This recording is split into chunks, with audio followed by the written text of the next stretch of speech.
Video जो होने वाला है मैट्रिसेस के ऊपर होने वाला है। अरे भुला गए हैं, सबको मोस्ट वेलकम कर रहे हैं इस वीडियो के लिए। और जो जितना भी नया 12 क्लास के स्टूडेंट होंगे, पहला चैप्टर जो होगा मैट्रिसेस एंड डिटरमिनेंट्स के ऊपर होगा। तो सब बच्चे लोग ध्यान से इस चैप्टर को देखिए।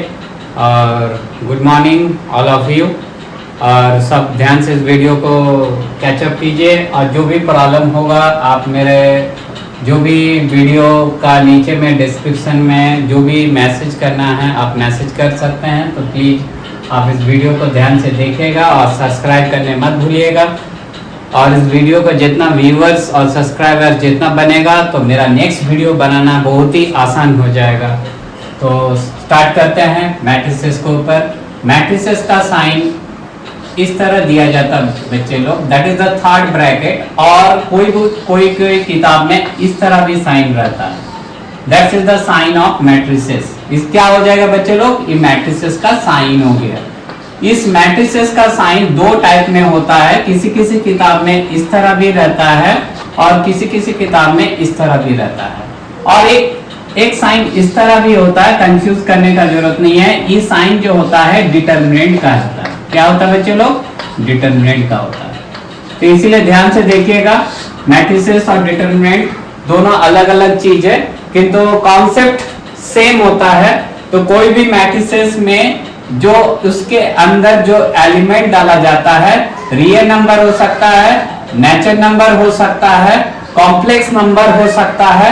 इस मैट्रिसेस के अंदर ट्रिगोनोमेट्रिक फंक्शन भी हम लोग डाल सकते हैं। तो ध्यान से देखिएगा।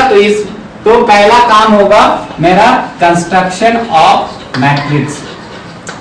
मैट्रिक्स का कंस्ट्रक्शन कैसे बनता है, तो कंस्ट्रक्शन ऑफ मैट्रिक्स। तो कंस्ट्रक्शन ऑफ मैट्रिक्स में क्या होगा, ये एक मैट्रिक्स का साइन हो गया, पहले इंफॉर्मेशन कर दिए थे। A11 that is the first row first column, A12 that is the first row second column, A13 first row third column, dot dot dot first row n column. इस तरह करके कौन सा रो में जा रहे बच्चे लोग, इस सेकंड रो। ये कौन सा कॉलम है, first column, that is A21 A22 A23 dot dot dot A2n that is the second row in column. इसके बाद नेक्स्ट स्टेप इस तरह चलते रहेगा, रो बनते जाएगा। तो क्या होगा, M row first column, M row second column, M row third column and dot dot dot M row n column. That is the construction of matrix. तो कोई भी मैट्रिसेस में पहला वाला जो होता है इसको रो बोलते हैं, that is the horizontal position को हम लोग रो बोलते हैं, that is the row 1 row 2 and row 3। इस तरह करके आपका रो फॉर्मेट होता है। हॉरिजॉन्टल पोजीशन को हम लोग क्या बोलते हैं बच्चे लोग, रो बोलते हैं। एंड वर्टिकल पोजीशन को हम लोग क्या बोलते हैं, column, that is column 1 column 2 column 3। इस तरह करके चलते रहेगा। तो इस तरह करके कॉलम फॉर्मेट होते रहता है। तो क्या होगा, horizontal position is the row and vertical position is the column, that's is the row and column. तो एक कंस्ट्रक्शन ऑफ मैट्रिसेस में रो और कॉलम बहुत ही इंपॉर्टेंट पार्ट हो सकता है। जैसे मान लेते हैं, इसके बाद होता है order of matrix. Order of matrix का मतलब मैट्रिक्स का ऑर्डर फाइंड करना है। Find the order of matrix. तो कैसे करेंगे, तो order of matrix equal to formula हो जाता है, क्या होता है बच्चे लोग, number of row into number of column. तो number of row into number of column. तो कितना रो होगा कितना कॉलम होगा, इसको फाइंड आउट करना पड़ेगा। तो जैसे एक एग्जांपल ले रहे हैं, सपोज A इक्वल टू ले लिए 2 3 5 6। तो बच्चे लोग इसमें कितना रो है, इसमें एक रो, फिर ये हो गया सेकंड रो, ये हो गया मेरा फर्स्ट कॉलम, ये हो गया मेरा सेकंड कॉलम। तो रो कितना हो गया बच्चे लोग, रो 2 हो गया और कॉलम कितना हो गया 2। तो 2 इंटू 2 ऑर्डर हो गया। अनदर एग्जांपल्स लेते हैं मैट्रिसेस ऑफ ऑर्डर फाइंड करने के लिए। 2 3 5 1 2 6। तो इसमें क्या होगा, इसमें कौन सा कितना रो है बच्चे लोग, इसमें that is the first row, that is the R1। इसमें कितना रो है, सेकंड रो। इसमें कितना कॉलम है? That is the C1 first column, that is C2 column, that is C3 column. इसका ऑर्डर कितना होगा बच्चे लोग? इसमें ऑर्डर कितना है मेरा? 2 into 3 हो जाएगा। इसका ऑर्डर कितना हो जाएगा बच्चे लोग? 2 into 3 ऑर्डर हो जाएगा। That is the order of matrix. बच्चे लोग कंस्ट्रक्शन ऑफ मैट्रिसेस का डिस्कशन हम कर लिए। पहला पॉइंट था क्या बच्चे लोग? Construction of matrix, that is the पहले मैट्रिक्स का कंस्ट्रक्शन ऑफ मैट्रिक्स क्लियर होना चाहिए। Number 1 points. Number 2 points, order of matrix, कितना ऑर्डर ऑफ मैट्रिक्स होगा इसका हम 2-3 एग्जांपल्स दे दिए थे और 1-2 एग्जांपल्स दे रहे हैं ऑर्डर ऑफ मैट्रिक्स का। जैसे मान लेते हैं A इक्वल टू ले लिए 2 3 5, तो इसमें कितना रो है बच्चे लोग? दिखाई दे रहा है एक रो है, तो मेरे पास रो है 1। यहाँ कॉलम कितना है? C1 first column, that is the second column and that is the third column. तो कितना रो हो गया? एक रो। कितना कॉलम हो गया? 3। तो इसका ऑर्डर कितना होगा? 1 into 3। समझ में आ गया बच्चे लोग? अब मान लेते हैं अनदर एग्जांपल्स लेते हैं। B इक्वल टू ले लेते हैं 2 3 5।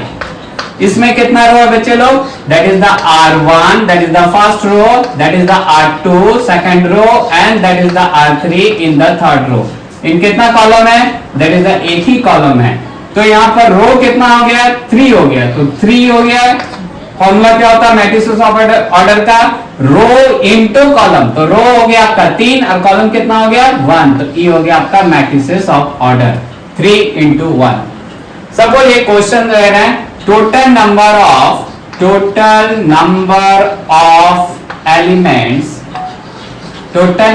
एलिमेंट्स इक्वल टू कितना दिया हुआ है? 24। तो इसका what is the possible of matrices order, कितना सारा पॉसिबल ऑफ मैट्रिसेस ऑर्डर बन सकता है? तो पॉसिबल ऑफ मैट्रिसेस ऑर्डर क्या क्या होगा? पॉसिबल ऑफ मैट्रिसेस ऑर्डर, कितना सारा पॉसिबल ऑफ मैट्रिसेस ऑर्डर बन सकते हैं बच्चों लोग? Possible of matrices order 24 elements है, तो 24 into 1, 1 into 24, 12 into 2, 2 into 12, 8 into 3, 3 into 8, 6 into 4, 4 into 6। और क्या हो सकता है बच्चे लोग? और भी कुछ होगा, देख लीजिए 24 into 1 मतलब 24 रो एक column, 1 column 24 row, 12 row column 2 column 2 row 12 column, 8 row 3 column, 3 row 8 column, 6 row 4 column, 4 row 6 column. That's is the possible of matrices order. इतना सारा पॉसिबल ऑफ मैट्रिसेस ऑर्डर बन सकता है कब? जब तुम्हारे पास 24 एलिमेंट्स होगा तो पॉसिबल ऑफ मैट्रिसेस ऑर्डर इतना सारा बन सकता है। That's is the important questions. ये बहुत ही इंपॉर्टेंट क्वेश्चंस है पॉसिबल ऑफ मैट्रिसेस ऑर्डर के लिए। ये एनसीईआरटी वगैरह कोई भी किताब में आपका क्वेश्चंस मिल जाएगा। नेक्स्ट टॉपिक हो गया कंस्ट्रक्शन ऑफ मैट्रिक्स का कुछ रिलेटेड क्वेश्चंस आपके सामने रखने जा रहे हैं। कंस्ट्रक्शन ऑफ मैट्रिसेस, कैसे construction of matrices related questions exam में आता है, इसके लिए हम क्वेश्चंस कुछ डाल रहे हैं। सपोज मान लेते हैं इफ aij इक्वल टू दिया हुआ मान लेते हैं i plus j, find the construct of matrix, find the construct of matrix of 2 into 2 order। 2 into 2 order का कंस्ट्रक्शन ऑफ मैट्रिसेस फॉर्म करना है। तो क्या हो जाएगा मेरे पास बच्चे लोग? A equal to aij equal to क्या हो जाएगा? Construction of matrices A11, A12, A21, A22। इसका कंस्ट्रक्शन ऑफ मैट्रिसेस बनाना होगा। तो इसके लिए इसका वैल्यू को फाइंड आउट करना होगा। A11, A12, A21, A22 इसका वैल्यू को फाइंड आउट करना होगा। तो इसका वैल्यू कैसे फाइंड करेंगे? I के जगह पर 1 पुट करेंगे और J के जगह पर 1 पुट करेंगे। तो I का वैल्यू यहाँ 1 पुट किए हैं, तो 1 + 1 = 2। फिर A12 को फाइंड करना बच्चे लोग, तो I का वैल्यू क्या हो गया? पहले वाला I का वैल्यू, सेकंड वाला J का वैल्यू, तो 1 + 2 = 3। फिर A21 that is the second row, so second row that is I का वैल्यू 2, J का वैल्यू 1 that is 3। फिर अगेन A22 I का वैल्यू 2, J का वैल्यू 2 that is the 4। तो that is the construction of matrix का final answer क्या होने वाला है बच्चे लोग? 2 3 3 4 that is 2 into 2 order। that is the important part of construction of matrix. ये बहुत सारे किताब में आपको एनसीईआरटी रिलेटेड और अदर किताब R D Sharma, R S Agarwal, जो भी किताब में जाइएगा कंस्ट्रक्शन ऑफ मैट्रिक्स से रिलेटेड क्वेश्चन आपको मिल जाएगा और आपके पास टोटल नंबर ऑफ एलिमेंट्स का रिलेटेड भी क्वेश्चंस आपको मिल जाएगा। मैट्रिसेस का नेक्स्ट पार्ट जो हो गया types of matrices. Types of matrices, कितना टाइप्स ऑफ मैट्रिसेस होता है इसके ऊपर डिस्कशन कर रहे हैं। फर्स्ट हो गया नंबर 1 टाइप्स ऑफ मैट्रिसेस का हो गया रो मैट्रिक्स। क्या होता है बच्चे लोग? Row matrix. What is the row matrix? Row matrix उसी को बोलेंगे जिसमें ओनली फॉर 1 रो रहेगा। कुछ भी वैल्यू डाल सकते हैं, आपका मर्जी, जो भी होगा वैल्यू डालिए।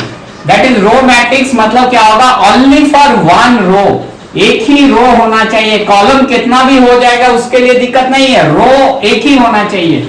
रो मैट्रिक्स उसी को बोलते हैं जिसमें ओनली फॉर 1 रो रहेगा, उसी को रो मैट्रिक्स बोलते हैं। तो इसका ऑर्डर कितना होगा बच्चे लोग? ऑलरेडी सिखा चुके हैं। इसमें एक रो है और 3 कॉलम है, that is 1 into 3, that is the row matrix. Another is column matrix. तो what is the column matrix? Column matrix किसको बोलेंगे? जिसमें ओनली फॉर 1 कॉलम रहेगा। जैसे मान लेते हैं 1 2 3, एक ही कॉलम है। रो बहुत सारा हो सकता है बच्चे लोग, किंतु कॉलम एक ही होना चाहिए, ध्यान रखिएगा। तो एक कॉलम होना चाहिए, उसी को कॉलम मैट्रिक्स बोलते हैं। और रो बहुत सारा होगा, उसको क्या बोलते हैं? कॉलम मैट्रिक्स बोलते हैं। तो दैट्स मीन इज क्या हो जाएगा? कितना ऑर्डर का होगा बच्चे लोग? 3 into 1, 3 रो है और एक कॉलम है, that is the order of matrix. तो कॉलम मैट्रिक्स उसी को बोलेंगे जिसमें ओनली फॉर 1 रो रहेगा, 1 कॉलम रहेगा। कॉलम मैट्रिक्स किसको बोलते हैं बच्चे लोग? जिसमें ओनली फॉर 1 कॉलम रहेगा, रो बहुत सारा हो सकता है, उसको कॉलम मैट्रिक्स बोलते हैं। रो मैट्रिक्स किसको बोलेंगे? ओनली फॉर 1 रो रहेगा और कॉलम बहुत सारा हो सकता है, उसको रो मैट्रिक्स बोलते हैं। इसको ध्यान से देखिए। नेक्स्ट हो गया आपका स्क्वायर मैट्रिक्स। तो स्क्वायर मैट्रिक्स किसको बोलेंगे? जिसमें रो और कॉलम इक्वल होना चाहिए। What is the square matrix? Number of row equal to number of column. Number of row equal to number of column यदि इक्वल हो जाएगा तो उसको रो मैट्रिक्स बोलते हैं। जैसे एक एग्जांपल्स लेते हैं, जैसे 2 - 3 5 6। इसमें कितना रो है बच्चे लोग? 2 रो है और 2 कॉलम। तो 2 into 2 दैट इज रो और कॉलम क्या हो गया? इक्वल हो गया। 2 into 2 हो सकता है, 3 into 3 हो सकता है, 4 into 4। जैसे 3 into 3 का स्क्वायर मैट्रिक्स क्या होगा? 1 2 3 5 6 - 7 4 8 3, that is the 3 into 3 order, that is the 3 row and 3 columns। तो इस तरह 4 into 4 m into m इस तरह हो जाएगा। नंबर ऑफ कॉलम ब नंबर ऑफ रो इक्वल हो जाएगा, तो उसको बोलते हैं square matrix. Next identity matrix. What is the identity matrix?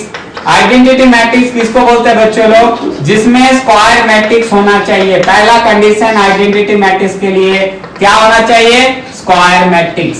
That is number of row number of column equal होना चाहिए।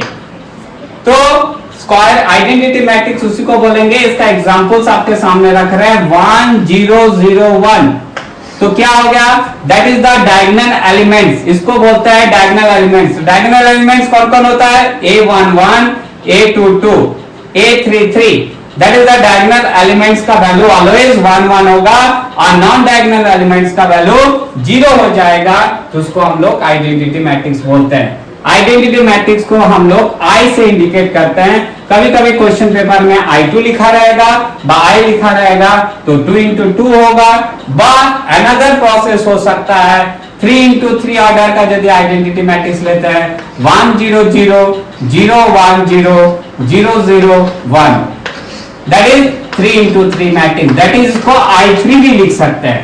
That is the identity matrix का अनदर एग्जांपल्स हो गया 3 into 3 ऑर्डर्स का 1 0 0 0 1 0 0 0 1, दैट इज डायगोनल एलिमेंट्स का value always 1 होगा और non diagonal elements का वैल्यू 0 होना चाहिए, उसी को हम लोग आइडेंटिटी मैट्रिक्स बोलते हैं। मैट्रिसेस का बहुत सारे टाइप्स ऑफ मैट्रिसेस का डिस्कशन हो गया, that is the row matrix, column matrix, identity matrix और स्क्वायर मैट्रिक्स। तो आइडेंटिटी मैट्रिक्स क्लियर हो गया, बहुत इंपॉर्टेंट है आइडेंटिटी मैट्रिक्स। तो आइडेंटिटी मैट्रिक्स के लिए पहले स्क्वायर मैट्रिक्स होना जरूरी है और डायगोनल एलिमेंट्स का वैल्यू 1 1 होना चाहिए और नॉन डायगोनल एलिमेंट्स का वैल्यू 0 होना चाहिए, उसी को ही हम लोग बोलते हैं आइडेंटिटी मैट्रिक्स बच्चों लोग। तो नेक्स्ट पार्ट हो गया स्केलर मैट्रिक्स। क्या होता है बच्चे लोग? Scalar matrix. Scalar matrix, what is the scalar matrix बच्चे लोग? स्केलर मैट्रिक्स उसी को बोलते हैं, ठीक इसका पहला कंडीशंस जो होगा स्केलर मैट्रिक्स, स्क्वायर मैट्रिक्स होना चाहिए, स्क्वायर मैट्रिक्स होना चाहिए और डायगोनल्स एलिमेंट्स, डायगोनल एलिमेंट्स क्या होना चाहिए? डायगोनल एलिमेंट्स कोई भी नंबर हो सकता है, any number, any real number except any real number except 1 except 1 छोड़ के कोई भी डायगोनल एलिमेंट्स में आप नंबर डाल दीजिए तो उसी को हो जाएगा आपका स्केलर मैट्रिक्स। और नॉन डायगोनल एलिमेंट्स क्या हो जाएगा? नॉन डायगोनल एलिमेंट्स क्या हो जाएगा बच्चे लोग? 0 हो जाएगा, नॉन डायगोनल एलिमेंट्स 0 हो जाएगा। तो इसका एग्जांपल क्या होगा? a इक्वल टू मान लेते हैं -2 0 0 -2। तो यहां पर क्या होगा? डायगोनल एलिमेंट यदि हम 1 1 ले लेते हैं तो आइडेंटिटी मैट्रिक्स हो जाएगा और नॉन डायगोनल एलिमेंट्स 0 हो जाएगा, तो आपका हो जाएगा आइडेंटिटी मैट्रिक्स। तो बहुत ध्यान से देखिए, स्केलर मैट्रिक्स उसी को बोलते हैं डायगोनल एलिमेंट्स का वैल्यू 1 छोड़ के कोई भी रियल नंबर्स डाल दीजिए तो हो जाएगा स्केलर मैट्रिक्स और नॉन डायगोनल एलिमेंट्स का वैल्यू 0 होना चाहिए। उस आइडेंटिटी मैट्रिक्स में भी 0 0 होता है नॉन डायगोनल एलिमेंट्स का वैल्यू। तो ये कितना ऑर्डर में है? 2 into 3 ऑर्डर। अनदर एग्जांपल्स ले सकते हैं बच्चे लोग, जैसे मान लेते हैं -2 0 0 -3 0 0 0 -3 0 0 0 -3, that's is the scalar matrix. That बहुत ही इंपॉर्टेंट है, आइडेंटिटी और स्केलर मैट्रिक्स का डेफिनेशंस बहुत ही इंपॉर्टेंट है बोर्ड एग्जाम्स के कॉन्सेप्ट में। और नेक्स्ट पार्ट हो जाएगा डायगोनल मैट्रिक्स। डायगोनल मैट्रिक्स, तो what is the diagonal matrix? Diagonal matrix उसी को बोलेंगे, जैसे मान लेते हैं a इक्वल टू, एक एग्जांपल ले रहे हैं 2 0 0 0 3 5 एंड 0